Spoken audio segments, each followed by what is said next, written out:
Detroit has the best sports fans in the world. That's why they deserve the best sports coverage in the world. We are the Woodward Sports Network.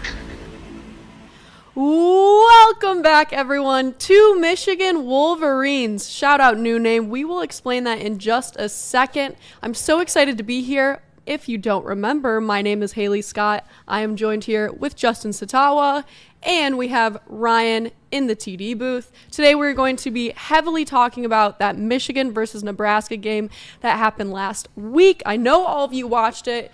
It was a great game. Michigan coming out with a dub 30-27. They went on the road to Lincoln, and so did Justin. Yes. So I'd love to hear about your experience being there for that game in person. Yes, it was absolutely electric. Let's start right there. But before we do, the reason we have changed this name is because the Wolverine fan base is stronger than the Spartans fan base, and damn right. You can take your victory at lap if you'd like, Ryan. It is on the table. However, that's just the way that the show's going these days, and how the likes and the views dictate. So we're gonna go with it, and we're going to become Woodward Wolverines. So shout out new name, and we will be more Wolverines focused, and then we'll still hit you with a little national at the end, just to even things out. But Miss Haley, I had a great time in Nebraska. Thank you for asking. Very kind of you, as always. I was lucky enough. I conveniently enough, had a hockey tournament in Nebraska this weekend, so I was able to go to Nebraska, and my dad stole me away, took me to Memorial Stadium. We went to go tailgate in Lincoln for a little while. I got a couple of pictures and videos, so Ryan, please throw up the picture of me and my father. Shout out to my dad, Mark. We went to Memorial Stadium. Shout out, Mark. Great seats, as always. Those are great seats. My dad is a backdoor dealer when it comes to finding great seats at Michigan games. He's always got that hookup as an alum. So he's wearing that Aiden Hutchinson jersey, rocking it. I am rocking my Bryce Underwood jersey. And it was a great time. Memorial Stadium's really cool. They recently renovated it in the outside, where the outside is very new. It's marble. It's very unique now. And then on the inside, it's that old, rundown Nebraska stadium that is from all their national champions. Speaking of national champions, the 1995 national championship team for Nebraska was there. And I will say, and I don't want to make this about the Big House, but the way that they were as a fan base, the Nebraska fan base, only 89,000 people in that stadium, 20,000 less than the Big House, just as loud. Every single person standing, every single person's cheering. It was absolutely unbelievable atmosphere. I highly recommend you going. The fans are just the nicest people ever. Seriously. Like, they were all so welcoming, so loving, and it was very, very refreshing to see, because I'm really only used to knowing Ohio State fans and how they interact with us. So it was a nice change of pace for me. Michigan won, obviously, so that was elite. And we'll tap into the rest of the details. Yeah, so these were, or are, two programs who were or are trying to merge as playoff contenders in the Big Ten, especially with the factor of having two former five-star recruits at quarterback in Dylan Raiola and Bryce Underwood. We knew that matchup was going to be very interesting to watch. And the game itself, it was very back and forth, Michigan leading or tied most of the game, but Nebraska definitely made it very, very interesting. So what are your key takeaways? And make sure you hop into the Woodward Sports Chat. Grommet0237's already in there. Go Blue. Hell yeah, Grommet. It's a great time to be a Michigan fan. And we'll get to the playoff conversation in a second, because I do think that is very on the table at the moment. Yeah. That is a very realistic conversation at this point. However, that was a very great quarterback duel. I do think that Dylan Raiola, even though he got the loss, he did out-duel Bryce Underwood. He had a lot less to work with. His O-line was giving off pressure after pressure on him. But this isn't a Nebraska show. This is a Bryce Underwood show. And Bryce Underwood played a hell of a game. He made plays when he needed to with his legs. He had a couple great throws. It would have been great for Godwin to catch that touchdown on the first drive of the game. That was a beautiful route by Godwin. A great throw by Bryce Underwood. Or Samaj throw a good pass. Yes. Great tapping, Ryan. I love it. Keep it up. Anyway, I also love the play call, okay? And I know that's getting a little bit off topic, But I know over the past 3 weeks we've been talking about this play call. Well, my bad. Chip Lindsey calling a ton of screens, not putting faith in Bryce Underwood, and he did exactly what he needed to do. He manufactured open receivers for Bryce Underwood.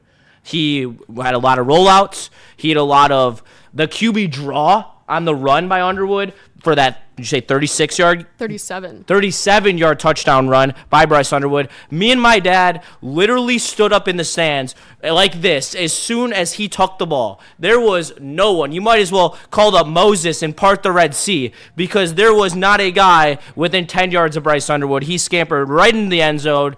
Absolutely electric.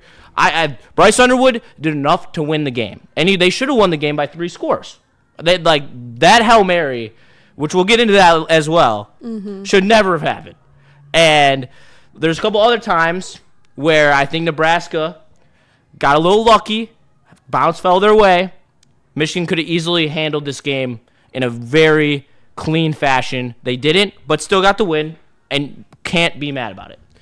No, you can't be mad at all. I think there's probably, let's say, 4, 7, another 7. There was like 14 to 20 points that were made up by Nebraska or Michigan didn't capitalize on. And I think of the Hail Mary as one, the missed pass from Samaj Morgan, and then the field goal, obviously, when Michigan got off the field and Brandon Hillman decided to be a dumbass.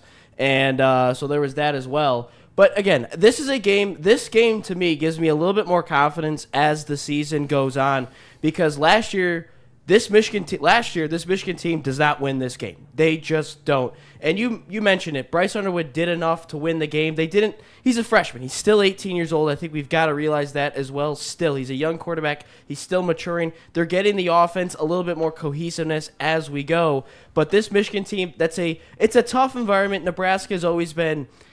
They're still kind of fake good, in my opinion. Raiola had a great day, 300. They're definitely fake good. It was very pedestrian-like from Dylan Raiola in the game, 300 yards. It was a quiet 300 yards, if I'm being completely honest. But again, they get the win, and that game, I think, gives me a little bit more confidence that they can beat a USC. They can hold off a Washington in order to go 10-1 going into Ohio State. Absolutely, and Woodward Sports Chat, make sure you get in there. We got a couple great ones in here. DJ, to me, I think Bryce and Dylan Raiola are the 2 best young QBs in college coming out in the next 2 years. What about Arch? No. I would say both are definitely top 5. I would have to really take a good look to say that they are both the 2 best, and I think that's fair. There's a lot of quarterbacks with some talent around the country right now. Another one from Dominique Davis, the man. He's always tapped in here. Shout out to Glad him. Michigan won, but it felt like it should have been a 2-score game at minimum. Bryce has got to learn to put more touch on his balls because there are so many drops. And I think there is some validity to that because I think that Godwin catch, if he had a little bit more touch, probably would have a little outstretched. Yeah. So, but at the end of the day, he is a gunslinger. He has a cannon. And an NFL wide receiver is going to catch all these passes. So I almost said balls again. Balls. Anyway, he's got an NFL caliber arm. He has true arm talent. When I see that ball coming off his wrist, it reminds me of Joe Milton. He's more accurate than Joe Milton ever was already as a college freshman. But it reminds me the way he just flicks the wrist and it goes 60 yards downfield. It's utterly insane. Sorry, I'm just stuck on you saying balls. But so yeah, both quarterbacks. You're stuck on balls? That's kind of. Both quarterbacks. Sorry, it's been 5 weeks brewing. I had the bad joke had to be snuck in here at some point. No, it's funny. But no, yeah, speaking of the quarterbacks, I do think they both played well. That's not to say that to compare the two, I think Bryce Underwood does a better job at throwing the ball sooner. Dylan Raiola got sacked 7 times, and you can't just blame the offensive line for that. At a certain point, it has to be his fault. And I think Bryce Underwood is better at pocket awareness. He has the legs, and he was using them, which is what I want to continue to see out of him. Absolutely. I mean, that level of Bryce Underwood's game took them to the next level in this game. The ability to get away from the pass rush was non-existent for Dylan Raiola. He was unable to get away from Michigan's intense pass rush. They were sending blitzes. They were sending 5 guys.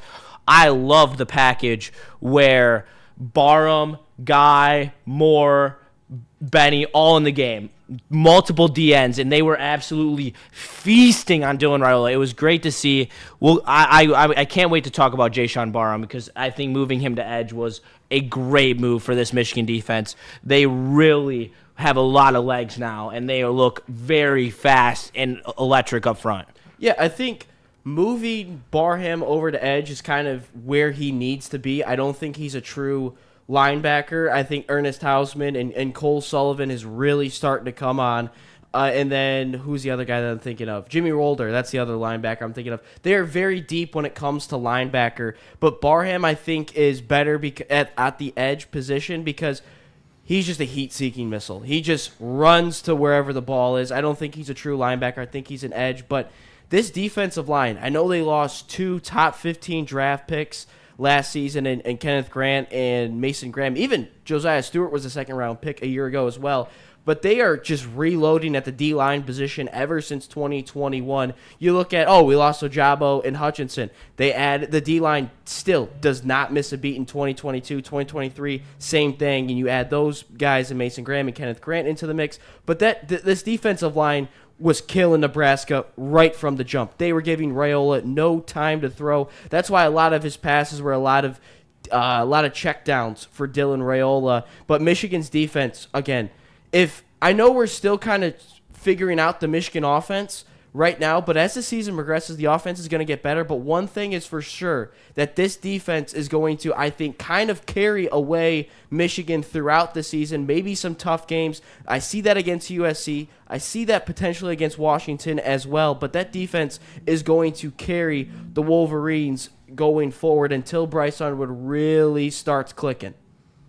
Yes, and Alvin Foster says that Barham looks like he will be great at edge, and he looks to be so already. Phoenix Sundos, that's LFG Tigers, as they are currently in the lead, so great to hear from them as they battle Cleveland at the moment. But another point I forgot to mention, Todd McShay mentioned that there is a lot of high grades on this defensive line in Rayshawn Benny, Derek Moore, TJ Guy, and Jayshon Barham. Todd McShay mentioned that in his podcast, I think yesterday, that there's a lot of high grades going into this season on the defensive line. So you could see some high picks once again from the Michigan defensive line, and they're just continuing to churn out defensive linemen.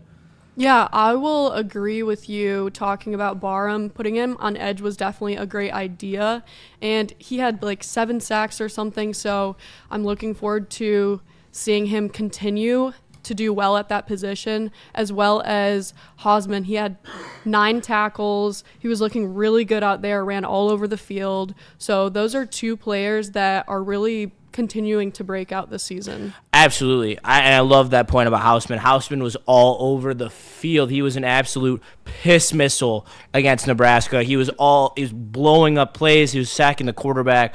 That speed that he possesses is game-changing. And when you're looking at college defenses, you need that elite sideline-to-sideline speed, and Michigan has that.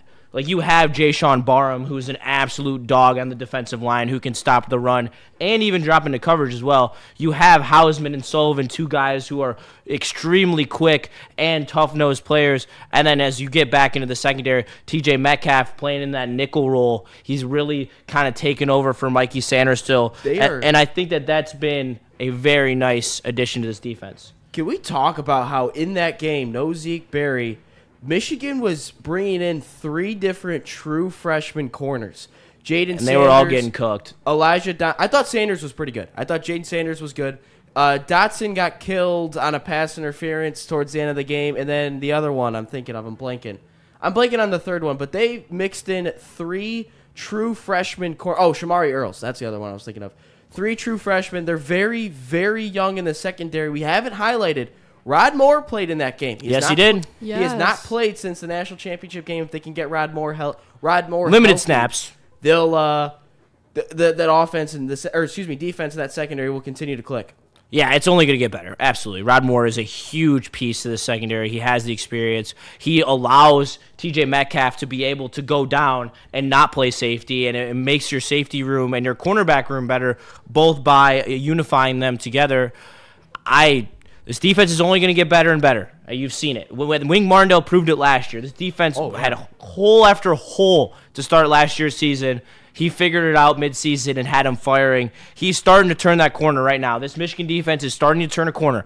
They're getting to a point where they are so good, they just shut you down time after time. And I know Nebraska went up and down the field, but these were all empty yards, like the Hail Mary and the good field.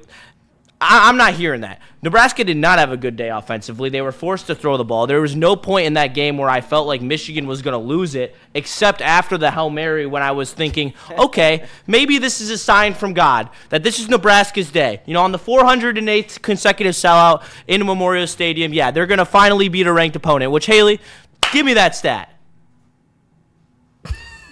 Sorry, I just blinked. Which stat do you want? I want the stat about how many games Nebraska has lost in a row to ranked teams. This is their 20. Sorry, I didn't mean to put you on the spot. I know. Whoa. No, you're good. I'm getting in the flow. This is their 28th straight loss versus a ranked team. And that brings up a great point, because if I was a Nebraska fan, okay, and I talked to Braylon about this. Braylon Edwards, as you know, Michigan's greatest wide receiver in history.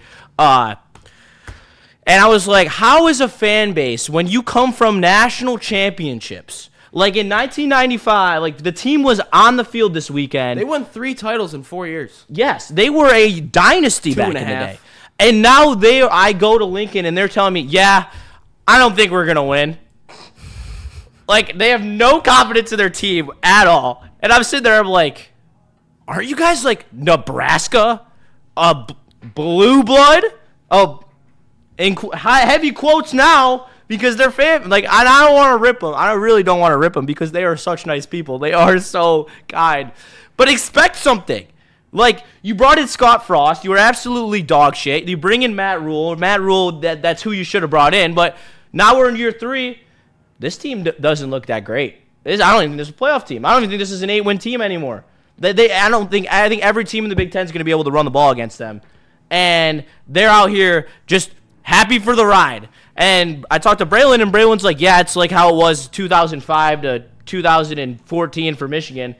And I'm like, well, that era sucked, and Michigan fans wanted heads. Michigan fans wanted Harbaugh's head after he lost to Ohio State for the 3rd straight year.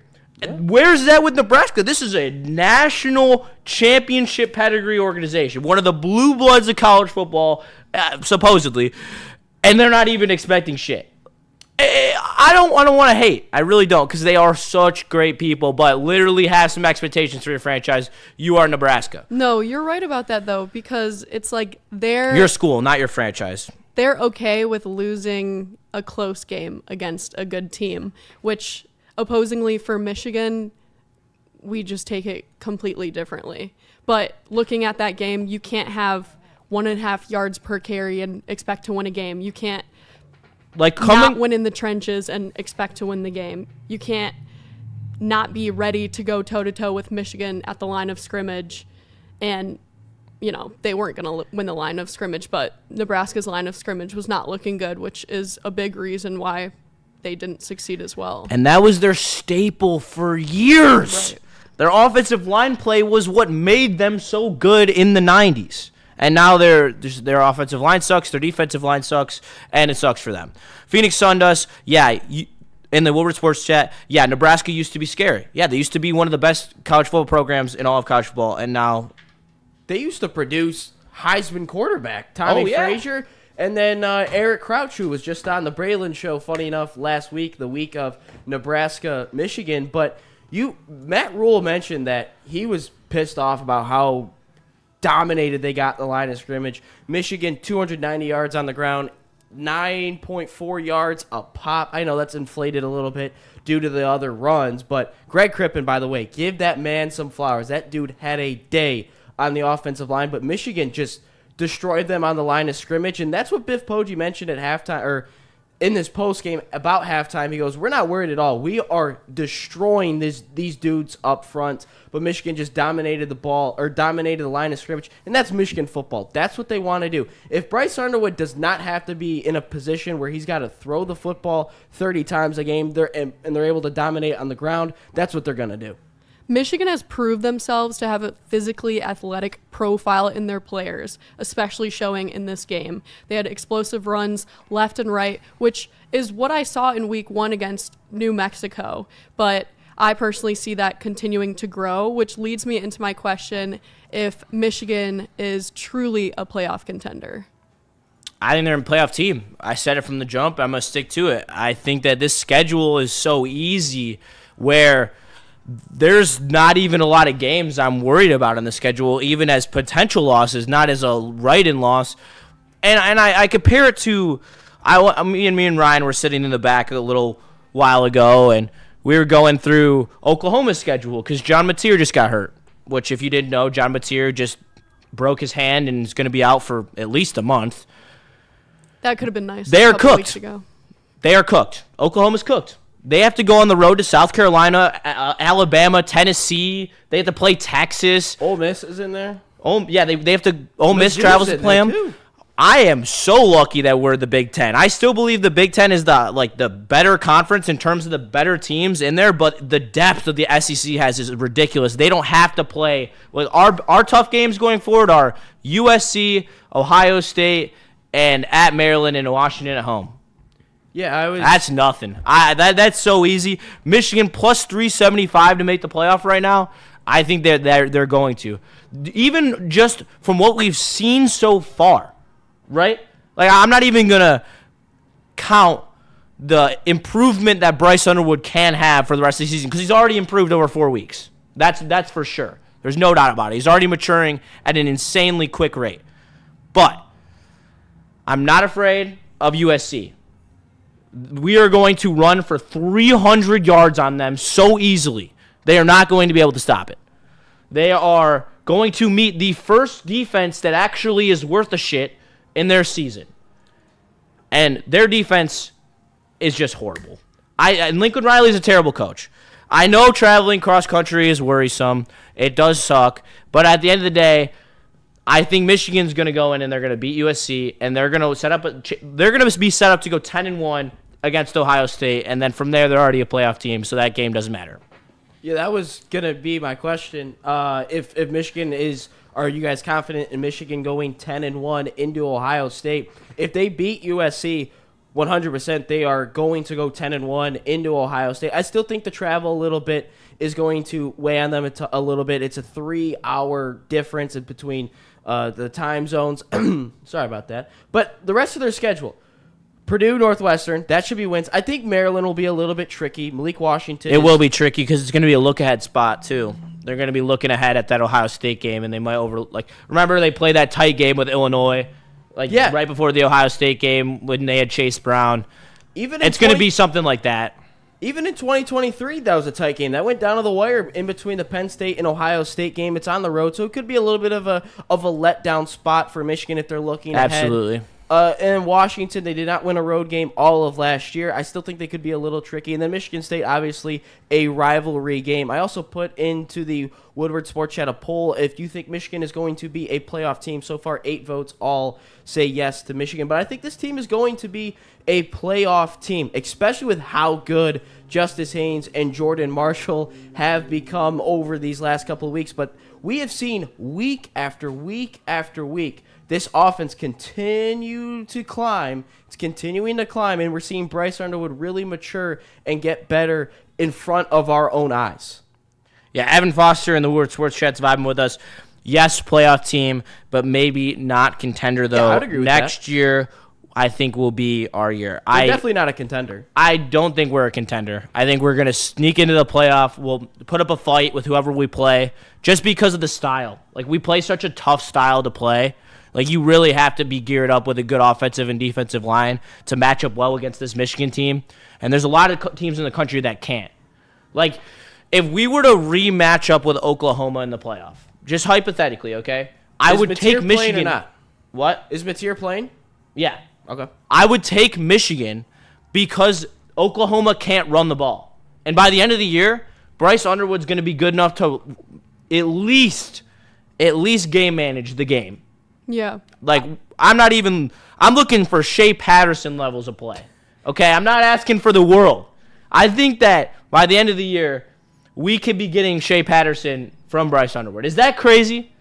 No, because he was such a game manager by the end, he was a gunslinger at Ole Miss. Yeah. But at Michigan, he was a true game manager. He Yeah. really didn't have a lot of throws that were elite. No, he was dominant against the garbage teams like Indiana, Michigan State, where he was throwing for 300 yards and 3 touchdowns a couple of times. But he was really, kind of a game manager in the big spots for Michigan, especially against Penn State at Happy Valley, against Ohio State. Justin, your dad is in the chat. Shout out to Mr. Satawa. He's in the chat. He's saying, Go watch the beginning of the episode, Dad. yeah, he's saying go. He's saying go blue. But again, this Michigan team is going to continue to get better as the season progresses, as we've mentioned time and time again. But again, they play a very physical brand of football, and that's how they're going to want to do. And that could, kind of weighing on some teams as the game goes on. I know Joel Klatt mentioned in the national championship year that they're a boa constrictors. They kind of just get you tight. They kind of wear you down until the end, and they really kind of just break off from there.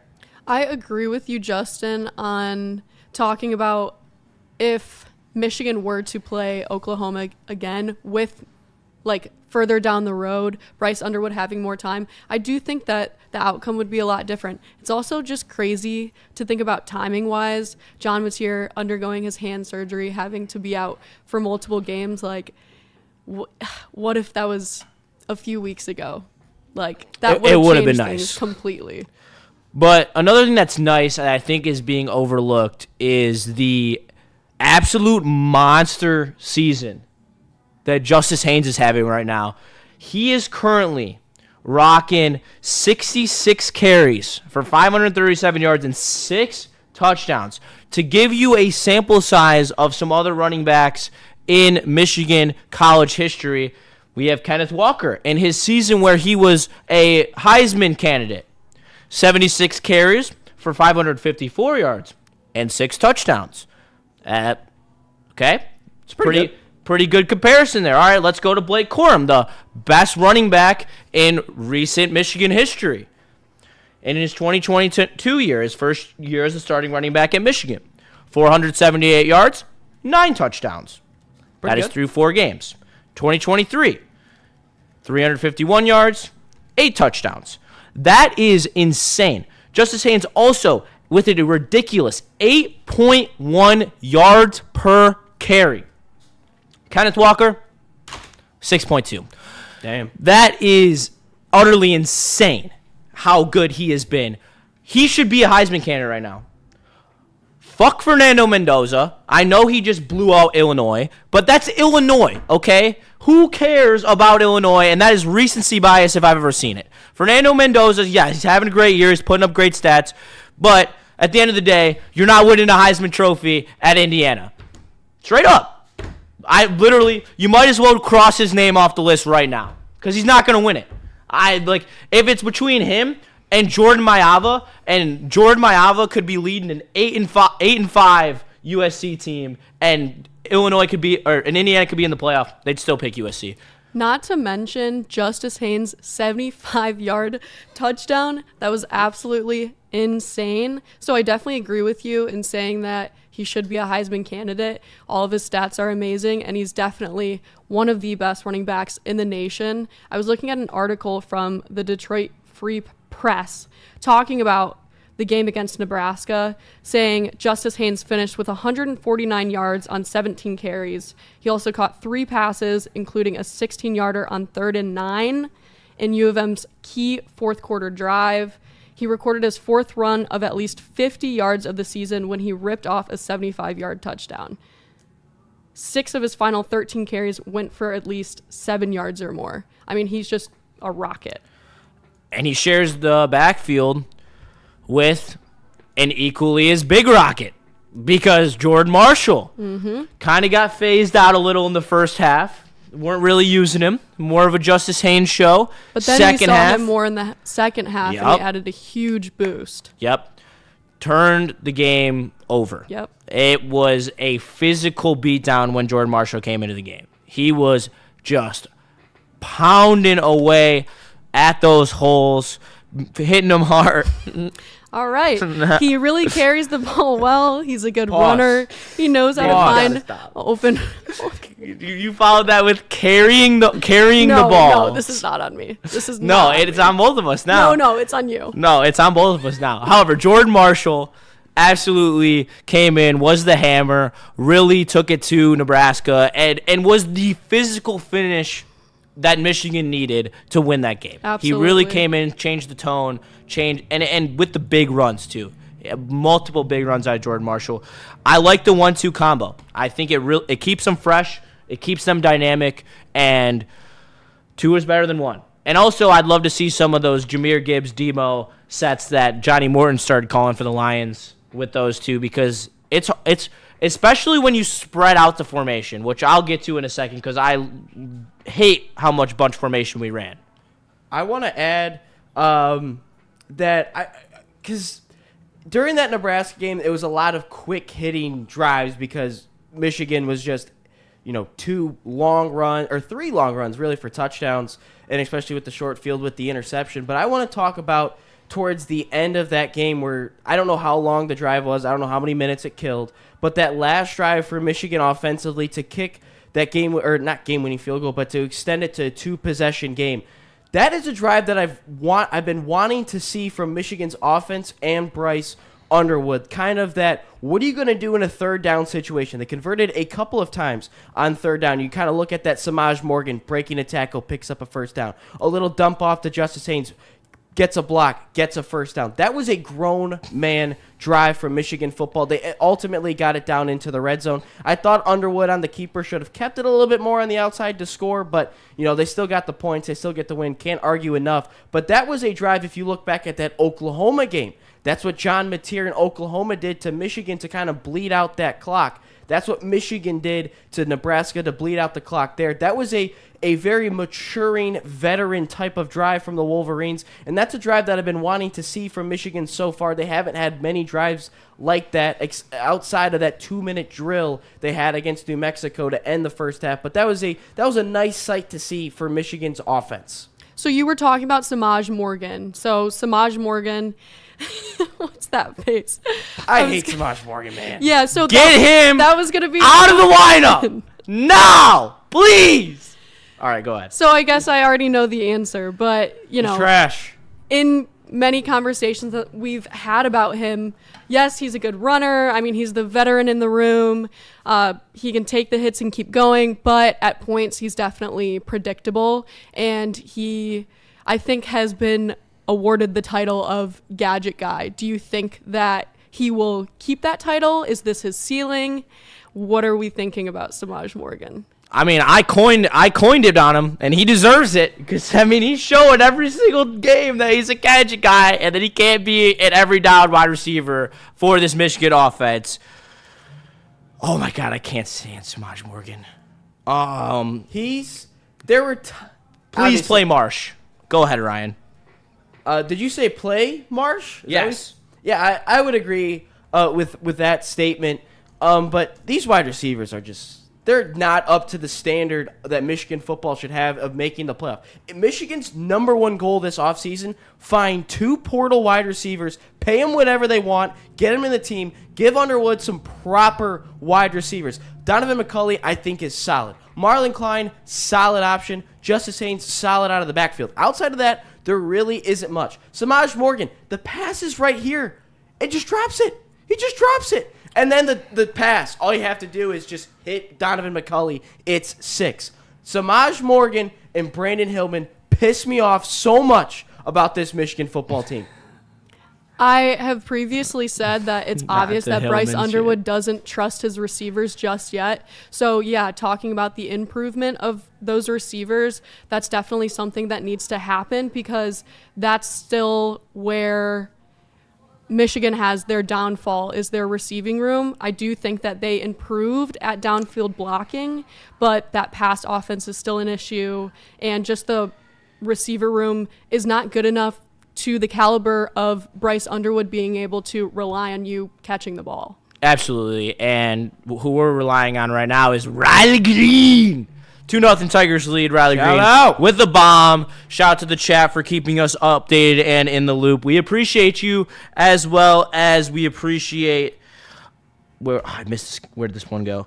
Gromit. I could see Haynes pulling a Tim Blackdubuka on Ohio. Wait. 313 Bianca rush yards. Batuka. What? Is it Bianca Batuka? Yes. Yeah, that's Tim Bianca Batuka. The dude rushed for like 300 yards against Ohio State in the 90s. I apologize. I couldn't even try. Yeah, that's a Bianca Batuka. I couldn't learned even that from the try. documentary. Well, shout out to you. Look at Ryan. Elite pull. However, what's not been elite is the amount of bunch formation that this Michigan team runs. The fact that every time that you run out of the spread and you get holes the size of the Red Sea, maybe you should keep doing it. I don't know. I know that, I'm not a college coach, and I just sit up here and yap about my team and enjoy it. However, my eyes do not deceive me, okay? All the big runs were on spread formations. Bryce Underwood's QB draw. 5 wide. Justice Haynes. Touchdown. Spread. Marshalls. Spread. Run the damn spread. Run the damn read option. I loved the quarterback power. They showed that a couple times.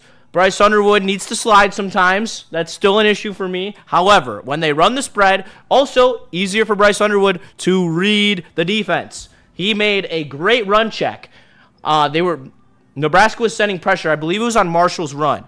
And he ran check with Marshall for a huge gain instead of getting sacked on a blitz like he would have against Oklahoma. Great progression by Bryce Underwood, but I want to see more spread. It's easier to read. It's more of a threat to run out of, and you actually have the playmakers to run a good spread. Yeah, they killed it on those zone runs. You saw Crippen, dude. Greg Crippen, give that center some props. He's a senior. It's a little bit of a young line with the tackles, Evan Link and Andrew Sprague, but the zone reads or the zone runs were killing Nebraska, and Michigan's going to come up against some defenses that suck against the run. Shout out USC. But yes, Michigan spread things out, especially at the goal line as well. They don't have the offensive line that they did from 2021 to 2023 when they were winning Joe Moorhead offensive line award-winning offensive lines. They don't have that right now. They can get there because of the way that they're recruiting that position, but right now they do not have the offensive line to go up against the elite defenses and the elite teams in college football where they can just line you up, run the ball down your throat, straight at the middle, 4 yards a pop. They don't have that offensive line. They have the running backs. They don't have the offensive line to do that quite yet. So you've got to spread things out, make it a little bit easier for your quarterback, make it a little bit easier for your running backs. Absolutely. I couldn't agree with you more. This offensive line is not vintage Michigan. It's a good offensive line, okay? Let's not act like they're an awful unit. But they're not. It's not to Michigan standard. The award's the Joe Moore Award, right? Joe Moore Award. Yeah. They're not Joe Moore Award caliber like they have been. Didn't they win it 3 or 4 years in a row? 2021 and 2022. That's Michigan's offense line is not to that standard right now. No, they're not even 2023 good. No. I think you might even be able to argue last year's offensive line was better. However, they are still good. They're still top 25 in the country. They still should be able to compete with any defensive line that they throw at them. But they're not vintage, and they shouldn't be calling plays like they are vintage. They should be adjusting. All I heard this offseason from Chip Lindsey is, well, we're revolutionizing this offense. They're going to throw the ball downfield. They actually have the forward pass. That is true. And then I see them run bunch formation, and I sit there trying to slam my fist against my face because I can't stand the fact that we're going to put our quarterback in a position where he's also not comfortable reading defenses from. He was a shotgun quarterback in high school. He knows how to read spread. He did a good job against Nebraska calling coverages, though. Another thing that I had a problem with was in this specific game was Michigan's time management. Oh, yeah. In the game. It's a good one. I didn't want to forget to come back to this. So obviously they gave Nebraska an opportunity to call a timeout with like 1 second to go, resulted in a Hail Mary. They scored a touchdown, tied it 17-17 going into the second half. Do you think that this could have been avoided, and how? How it's avoided is by being aggressive. There was 33 seconds left on the clock. Dude, I don't even want to relive it. Call a That timeout. yeah. You have 2 timeouts left. Go up 10. Go try to go up 10. Like, I know you have a freshman quarterback, but still, go be aggressive. Go try to put Nebraska away. Instead, you think that they're going to run out the clock. Call with 1 second left. Call a timeout with 1 second left. They run the Hail Mary. They get it. Also, the defensive backs look absolutely lost on the Hail Mary. Just bat the ball down. They've looked like they've never seen a Hail Mary before in their lives. It was ridiculous. Never should happen. Got to call your timeouts. At least catch the punt and knee it down. Because you have the control. Nebraska had all the control in the world with you not calling a timeout, and you gave that to them by not calling a timeout and getting the ball back, even if you just wanted to kneel it out. Luckily, Michigan was able to retake the lead in the second half with 10 points. Obviously ended up winning, but also along with that is the stadium presence. You know, in the second half, that stadium completely died down in a way because there was no reason for them to be so rowdy because they were losing, obviously, which brings me into my next point of talking about just those external factors. As a player going into someone else's home field, how does the stadium environment and those rowdy fans affect an opposer in Michigan coming into Lincoln? Sorry, I'm seeing apparently Scooble just absolutely drilled Fry in the face. I think I saw something on Twitter. Hold on. But yeah, that's to your pretty point, Haley, I think you're talking about the atmosphere of the stadium. Yeah, I think. Yeah, that is what I'm talking about. So I think the Oklahoma game, we talked about it as a free roll for Michigan. If they lose, it doesn't really matter. If it's a win, you get them in the playoff no matter what. But that was the dress rehearsal for Bryce Underwood and the boys. It's a young football team. It's still a young football team, especially offensively. But they go into Norman, Oklahoma, which could be arguably a tougher environment than Lincoln, which it probably is, especially being down south, night game and all. But I think I'd say the night game Norman, makes it a tougher environment. The only tougher spot Bryce Underwood will be in his career than Norman, Oklahoma at night is Happy Valley at night in a whiteout, which will never happen because of big noon kickoff. It never will be there. And in the shoe at a noon game, Michigan, Ohio State. That's the only 2 toughest spots. It's not true. Not true. Oregon, Penn State, it's a night game there. Oh, but I still think Michigan, Penn State will be a noon game. I guess the only reason that is, though, is because it's Oregon. And they don't want to screw all the West Coast people and make that Oregon game at 9 a.m. Like Utah playing at 8 a.m.? That was ridiculous. 8 Oh, a.m. my Lord. That was actually insanity. I realized that it was like 10 a.m. when the game started in Utah, and I'm like, that's not okay. Not okay. So, also I wanted to ask this. Obviously, Sharon Moore was not at this game. Biff Poggi was the interim head coach. My alma mater, he was the head coach at UNC Charlotte last year. But Pogue man. do you give him, how much credit do you give him for this win? And also, Not much. what's Not our much. thoughts on Sharon Moore? Because I've heard very opposing thoughts on, like, him being the worst staff member on the team. That's crazy. I'm going to give him a decent amount of credit, but at the end of the day, he said it best. A golden Labrador could coach this team. This team is so talented, like, you should beat Nebraska every single time.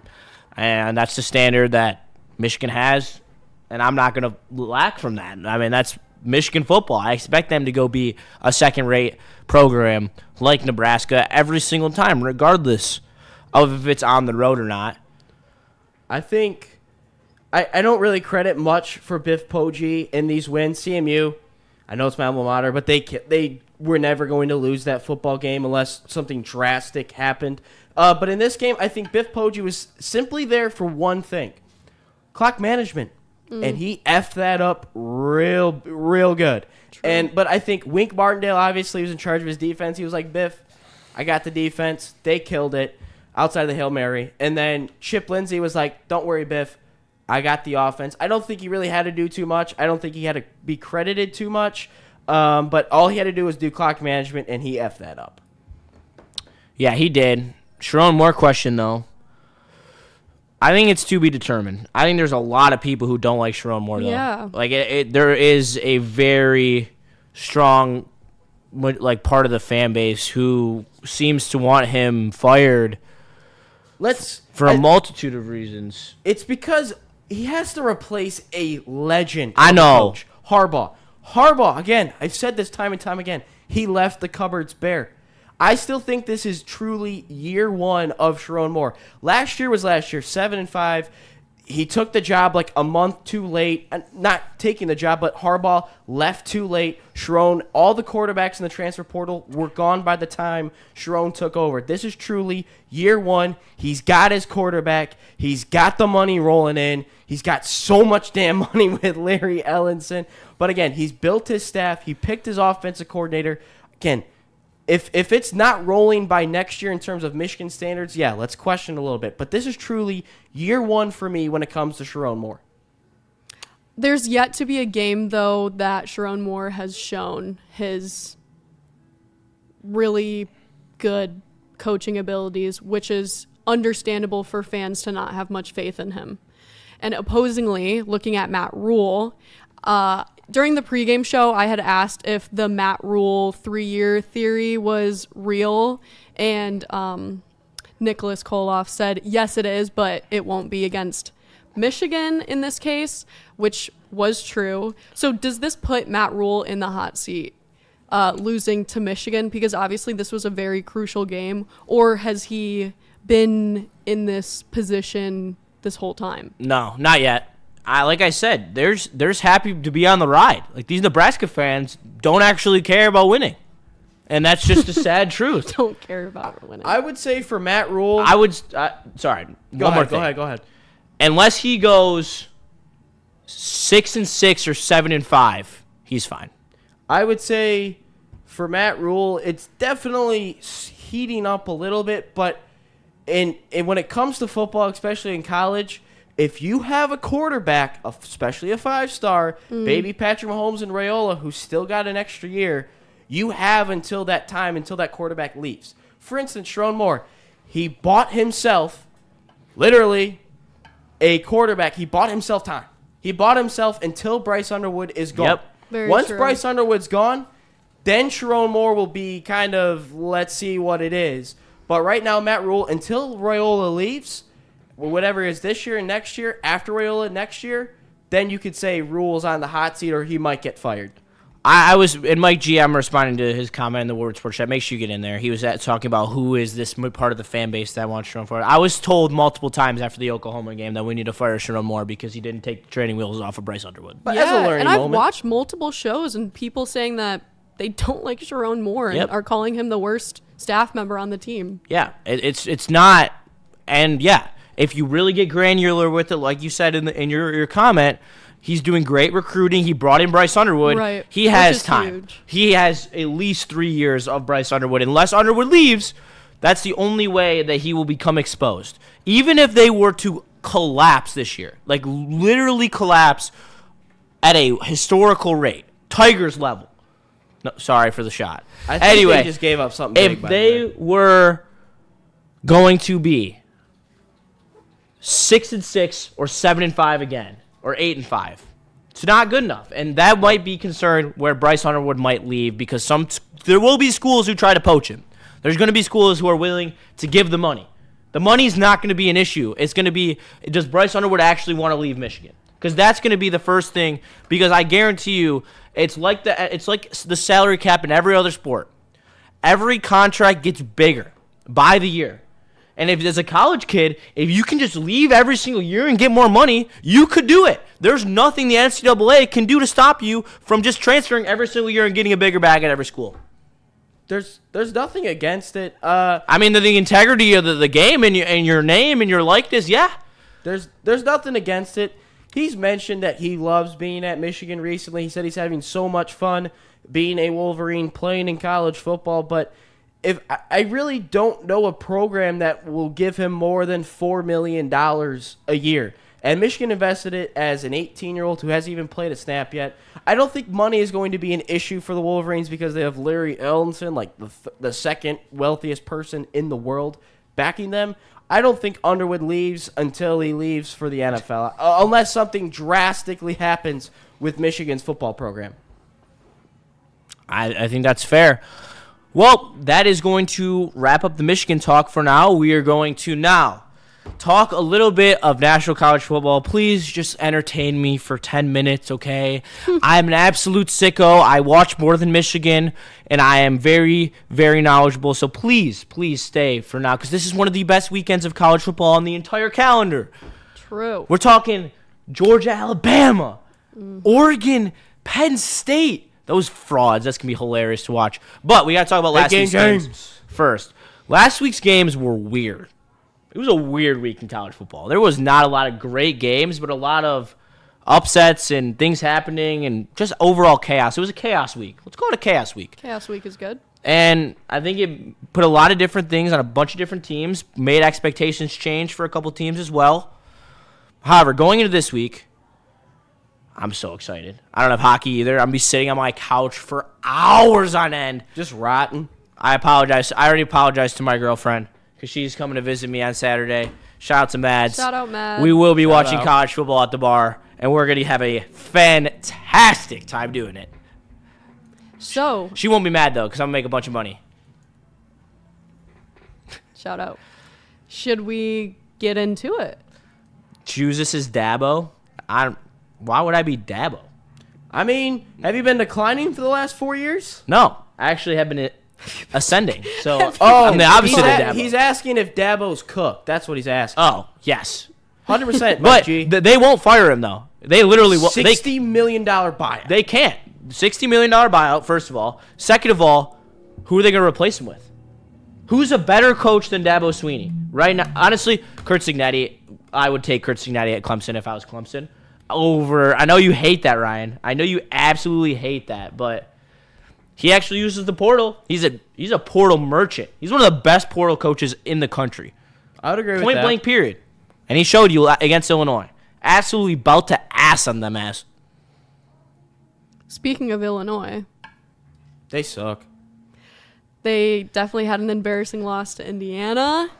They're going up against USC this week. But you know it wasn't embarrassing. What? All of our records this week. This is Oh, the first yes, week yes. that we all, Shout every out, shout single out. one of us, had a winning record. Wait. So we deserve some praise there for sure.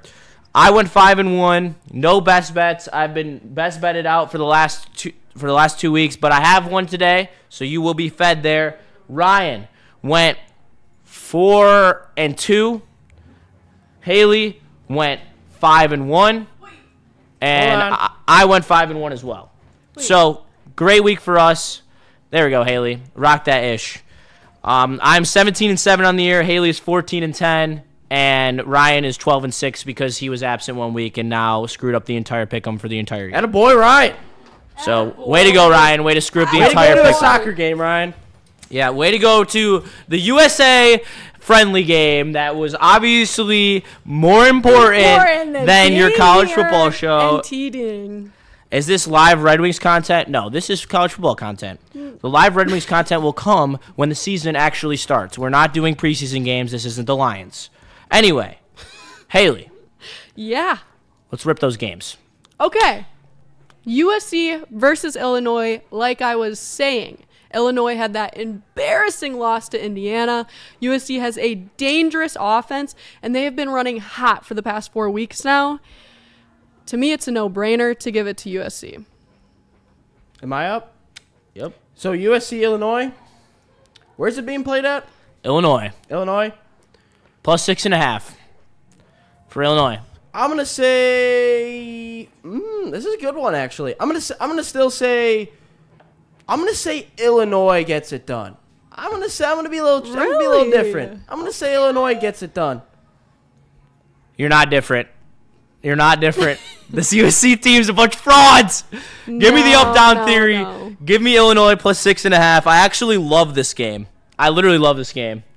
This is just such a style make fights matchup, and this is not the fight that USC wants to get in. I think Illinois is going to be able to do whatever they want offensively because this USC defense is trash. Give me the 6.5 at home for Illinois. I really think that they're gonna play this game tight, and USC is gonna show why they're frauds. Wow. Shout out to JB in the chat, my dog, Shout out. JB. Next up, we have Notre Dame versus Arkansas. Two teams that really have their backs against the wall. Notre Dame is 1-2, and Arkansas is 2-2. They had two heartbreaking losses, and Sam Pittman is facing a lot of pressure at this point right now. So this is definitely a very crucial game for both. Yeah. Should I say who? Yeah, you gotta pick. Yeah, you gotta pick your game. All right, I'm giving it to Notre Dame. Yeah, I would take the Irish. I think CJ Carr is really, really good. I hate Notre Dame, but I think CJ Carr gets it done and Notre Dame gets the win. You're picking spreads though. I'm picking spread. What's the spread? 4.5. Yeah, give me Notre Dame. Okay. I will be taking Arkansas plus 4.5. I know this Arkansas team all too well. Talon Green is such a hit or miss guy. They should have beat Memphis last week, but they just absolutely choked that one away. I just think that the hype train on Notre Dame is a little too high. This is a tough game. Like going to Arkansas with your season on the line is not an easy environment. I'm gonna take the 4.5. I'm gonna ride with Arkansas, and we're just gonna plug our nose and we're just gonna rock with it. So the loser of this game would be just about done. Yes, for both of these teams are eliminated from the playoffs. Especially Notre Dame. Arkansas was never really in it. But Notre Dame is 100% definitely eliminated. Next up, we've got Ohio State versus Washington. This is a Big Ten opener for both of these teams. Looking at Ohio State, that receiver room, tight end room, you got Julian Sayin, the defensive back room, all looks great. They're pretty much great on both sides of the ball. And Washington, in my opinion, lacks defense. So I'm giving this to Ohio State also because they're looking like number They're one my natty right champ. now. If you were to make me pick right now. Spread, what is it? 9.5. Oh, Ohio State still gets it done. Ohio State. I know they're going out west, but Ohio State, they're still too good. Power stat time! Teams were winless when traveling to Washington last year. In the entire season, give me the points with Washington. Give me that plus 9.5. I think it's too many points. It's a tough traveling out west for the first time. This Washington team is underrated. They're really good offensively. Defense is a little shaky, but the one thing that doesn't travel is defense. So give me Washington plus 9.5. Also, shout out Phoenix Sundust, my guy. We've been vibing out. He's taking all my picks.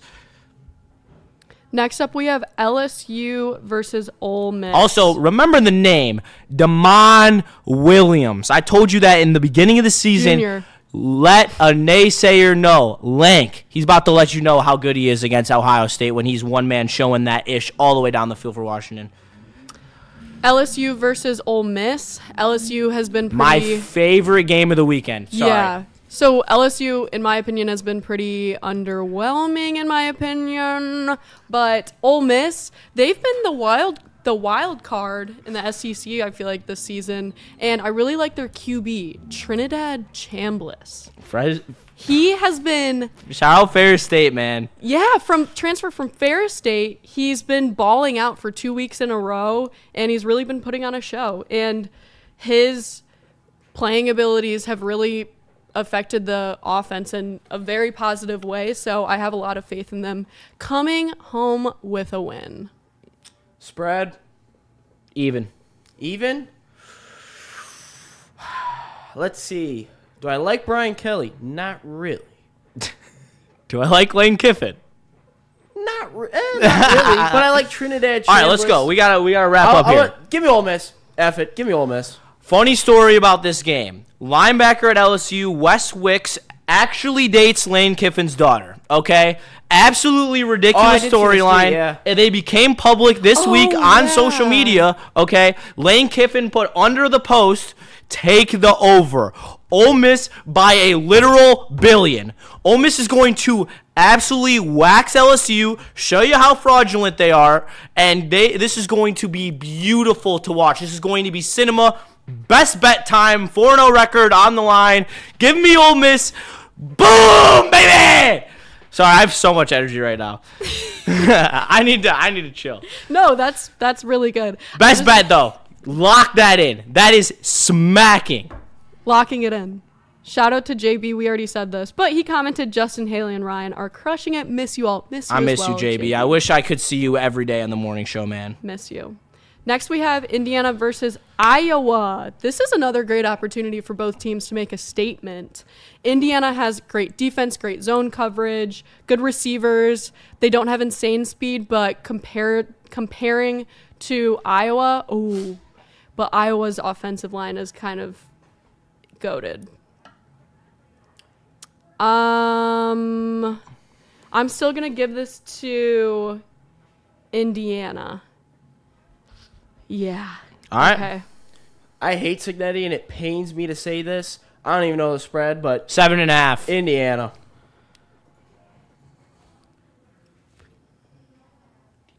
I hate when you do that. I know you do. Because I love when I do it. Give me Iowa plus 7.5. Mark Gronowski, baby. Show it up. Now this is straight up down theory. This line reeks. This line is absolutely obscene. Oh my god, yeah. Give me Iowa. Everyone and their mother is gonna be on Indiana this week. I will not be. Give me Iowa plus 7.5. We have the big one, Oregon versus Penn State. 2 big ones left. Well, yeah, 2 big. This is a big one. But, yeah, Oregon versus Penn State. So, this will be a good one for sure. Both teams are definitely wanting to announce themselves as the real deal. This is going to be probably the most difficult road environment.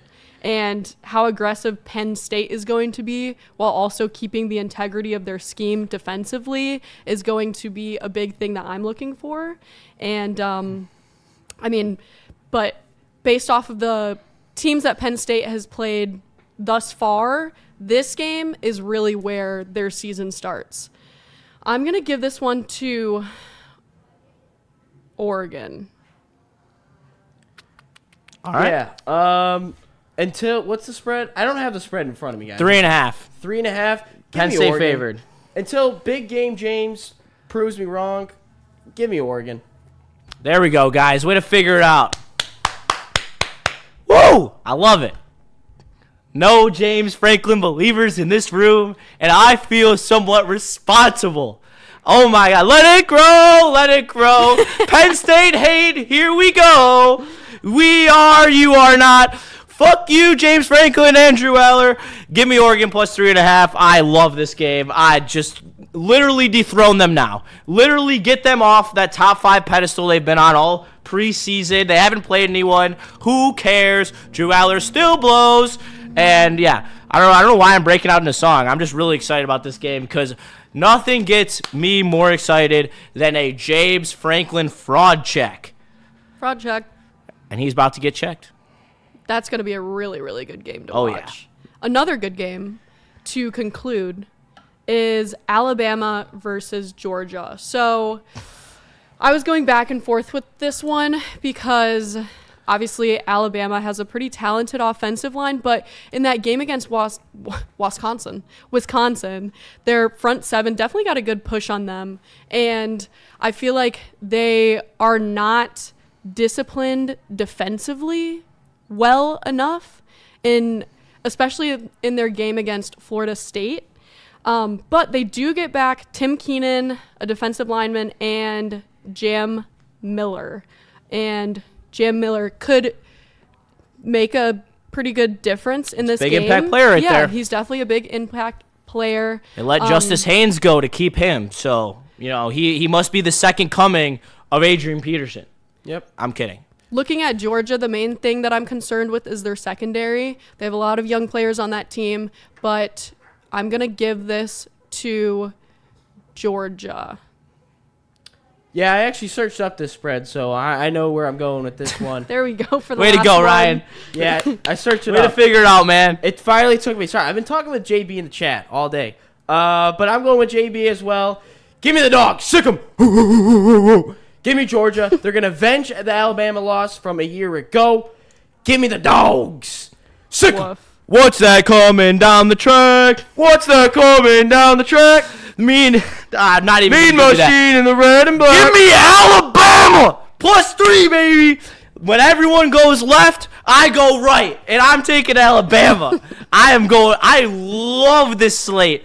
I love how much Vegas is throwing out these lines. I think they're all trap lines. I really think that Jam Miller is a huge get back for Alabama. I think the game stays within 3. I think it's going to be a literal, absolute bloodbath. It's going to be a dogfight to the end. I wouldn't be surprised if overtime is needed in this game. However, I am going to take Alabama +3. No one believes in them. No one wants them. I want you. I believe in you. Just for this game, though, give me Alabama.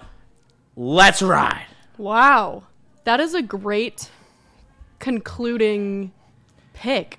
Alabama and Georgia, Oregon versus Penn State. This is a defining moment in this pick'em because Absolutely. I could decimate all of you in this week. Like, I know, we have I some will put myself in a position where you guys won't be able to catch up. pretty opposing picks this week, so it's going to be I think I was on a different side on 75% of the picks. Just how I like it. But yeah, definitely going to be very interesting to see. Can't wait to watch. Hopefully you guys had a great time watching. This is me coming for the sports book on Saturday.